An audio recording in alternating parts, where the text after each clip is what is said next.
So welcome back to Lucore Automotive. This is Tim Neely, Tim's new Enthusiast Garage, whom you've seen before. Tim and I had lunch today, and we had an adventure last year in the late summer. We certainly had an adventure. Oh, an adventure. Yeah.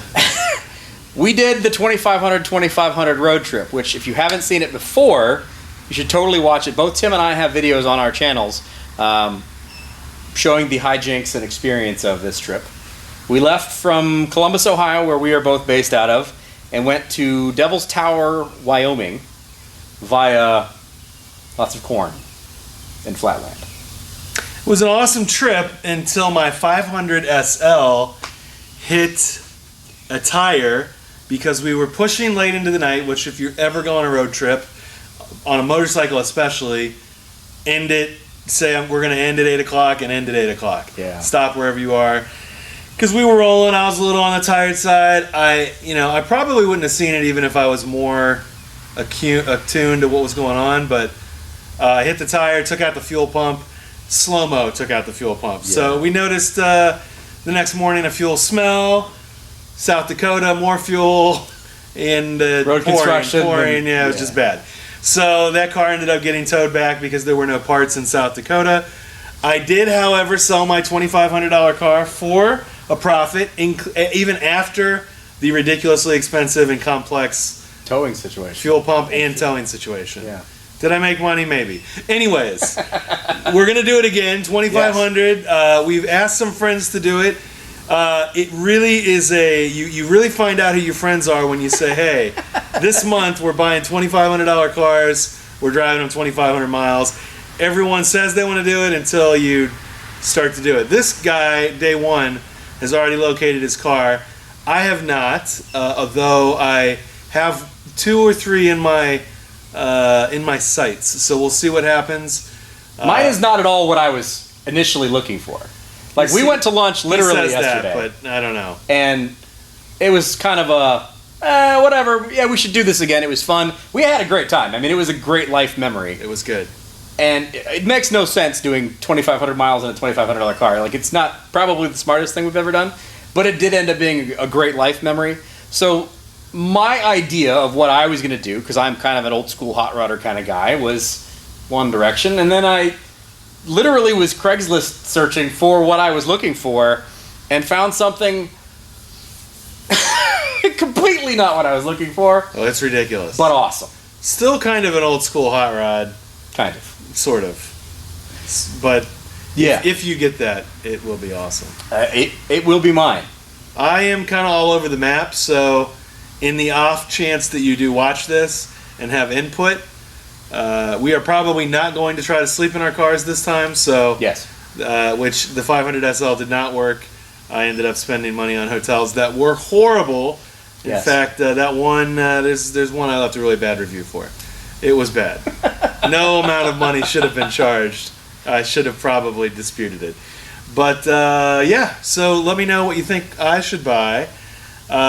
We are hoping that our friend Daniel and potentially my friend Jonathan and potentially your friend Jim, possibly. Yeah. And Kevin, even with the boosted Lexi, may also be interested.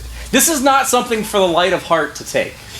It's really not, because on a good day, a $2,500 road trip in a used car is sketchy. Oh yeah. It is. In this case, we're buying cars, not really spending any time with them, and then blitzing those cars, basically. Well, if we get someone with a 500 horsepower car, we will be blitzing them, which is a horrible idea. Yes. I don't know. Let me know what you think we should get in the comment section. Can hit me on Instagram, hit him on Instagram. What he's thinking of is perfect for him. So I have no question that his car will be right. Should I go old, tasteful? I think what I'm thinking right now is how far can I push the envelope? How new and how expensive of a car can I offer someone $2,500 for and actually get it? Yeah. I'm starting. So if you've got a car listed right now for sale, that's like $7,000. At around between $7,000 and $10,000, I am coming, and I'm going to offer you $2,500 for it. But we'll see. We'll see what happens. And we're going from here to Florida Keys. Maybe. This time. Maybe. Probably. Probably. Last time we went to Wyoming, we went west. This time we're going to go down the mountains to the Florida Keys, and we're going to do it in approximately 30 days from now. So, like, very end of June. Somewhere between 30 and 60 days. There's some variables. Yeah. So, there you go. Interesting little development. We feel the whole world needs to see a road trip because everybody's been stuck at home. I haven't left the state of Ohio in, I believe, 4 months, which is probably the longest time in my life I have never left the state of Ohio. Everyone deserves a 2500. We've done our due diligence. It's time to be able to do a road trip. So, there you go. Hopefully, you guys have watched the previous one. If you haven't, I will link the first one up here with an intro for you guys so you guys can see what it was and see some of the shenanigans we got into and some of the terrible situations I got into. Hopefully, we don't have any of those memories. Yeah, that was bad. Yeah. Yeah, he actually was the one trying to fix the fuel pump. Yeah. Not fixable. Yeah. Hey, it's going to be great. It's going to be. So, as always, we appreciate input, comments, likes, subscribers, all that fun jazz. Let Tim know what you think he should drive. Those of you guys who are interested in being involved in this that we've spoken with already, let us know what you guys are going to be running. Let me think. Daniel, you cannot say no. Jonathan, Michael. You have to. Who else would do this? So, let's talk routes.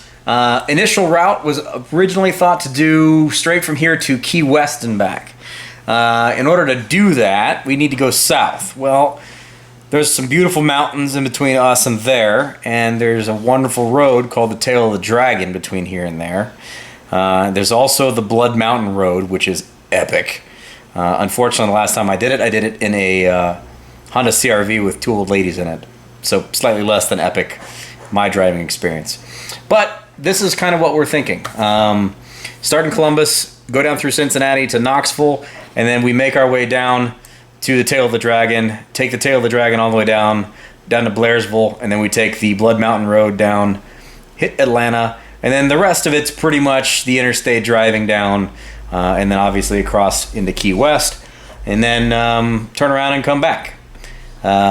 Keep that pretty well to the interstates. We'll come up the east side since we went down the west side before. Yeah, would probably be a pretty cool trip. Involves some early on fun and maybe a little bit of shenanigans. So, first day we'll get down to just before the Tail of the Dragon. Second day we'll drive the Dragon and probably push it most of the way down to the Keys. Spend the third day down that direction, and then start making our way back, and then 2-day drive back from the Keys. So not totally out of thought, and gets our shenanigans out of the way on day one. So in case somebody happens to break, they're not too far from home. Now, with that said, that is 2,726 miles round trip. And that's before anything goes sideways or we change our plans en route. There are some things that are down this direction that would be kind of fun to involve. Maybe, maybe not. Also, rarely will that number of miles go down. It very likely will go up. Our previous one was 2,500 miles almost on the nose, and it ended up being 2,900 miles by the time we were done with the trip. So that's option number one. Option number two is going to be we leave Columbus, Ohio, and we head up along the coast of Lake Erie to Buffalo, New York, and Rochester area. We go up along Lake Ontario up to Waterton, and then we make our way across New York State. Lake Placid, there's some gorgeous driving through this direction here. Some of the best mountain roads in upstate New York would run us down this way, 73 and 9, down to Ticonderoga, and then across the northeast all the way out to Bar Harbor, Maine. From Bar Harbor, we'd make our way down to Rockport, wonderful little seaside town. I've been there before. It was nice. And then come on down the coast, avoiding Boston, and then out to Albany, New York. Now, once we make it to Albany, we have a couple of options. Personally, I think what we would do from Albany is this trip here. We would run down 87 all the way down to about Kingston area. And then from there, we run highways and byways from there in. Route 28 is a gorgeous route, all the way over to Hancock. And then there's a, whoops, and I totally screwed that up. And then we would take, oh, I totally screwed that up, 97. Excuse me. Move that over there. And then we would take 97 all the way down. So we would take 97, which is a gorgeous route, flirting in and out of the Pennsylvania and New York border all the way down, and then hop on interstate driving and then do interstates all the way back to Columbus.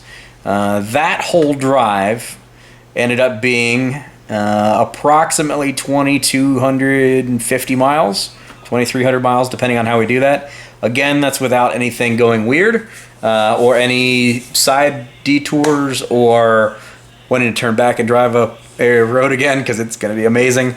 Really, really gorgeous scenic road. A lot of this is off of interstate. It's not going to be a lot of stuff that we can make really good speed through. So this could be a potentially longer route, even though it's technically speaking fewer miles. So that's option number 2. Option number 3 is kind of a great tour of the Great Lakes. So from Columbus, we would head up through Toledo to Detroit, which gives us our Lake Erie. And then from Detroit, we would run up the east side of Michigan all the way up to Port Austin, which gives us Lake St. Clair, and then also to Lake Huron. We take the border around, enjoying the scenic drive all the way up the lower peninsula of Michigan to Mackinac City. And then Mackinac City, we shoot on across the water there, which I believe would be ferried. And then we take the upper peninsula of Michigan all the way across, all the way up to Duluth, Minnesota.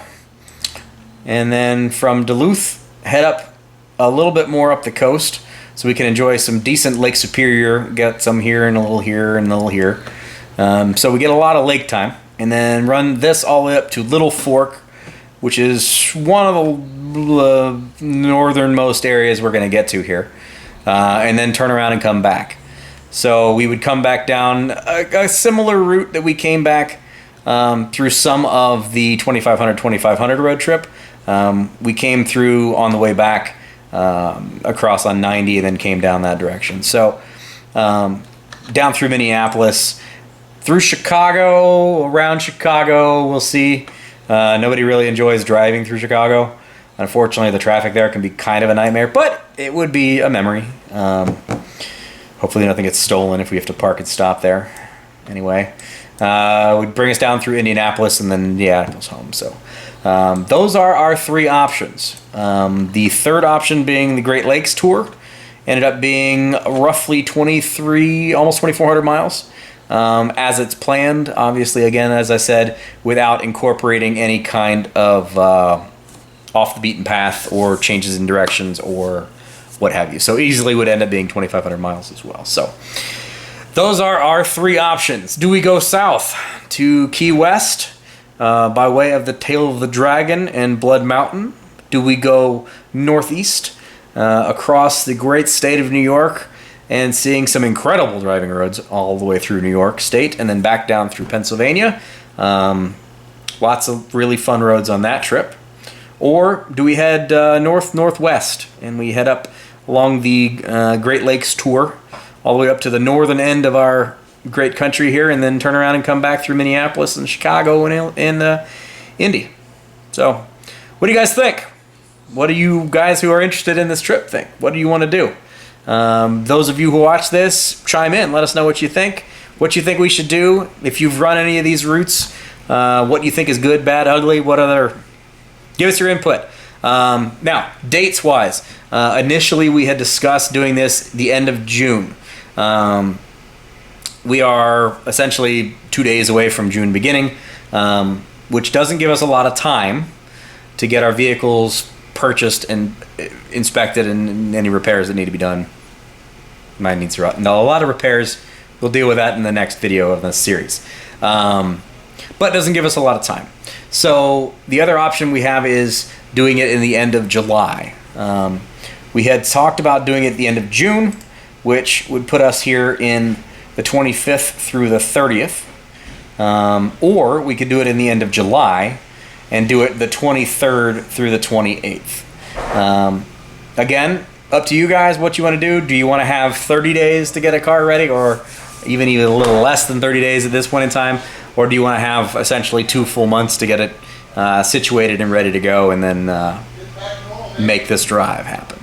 So anyway, wanted to go ahead and make a quick little video, involve you guys in the process, let you see what the thought process is and what the options are. So again, let us know what you think. Big thanks to Tim of Tim's Enthusiast Garage for signing on for another one of these. We had a great time on the first one, and I look forward to doing this again with you again, sir. And adding some new friends to the mix will be a lot of fun.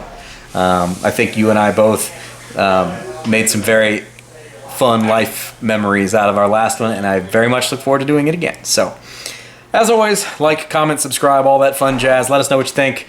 And there will be another video coming very soon from me, because I am picking up my car to take on this 2,500-mile crazy road trip this weekend. And I can't wait to show you guys. We'll see you later.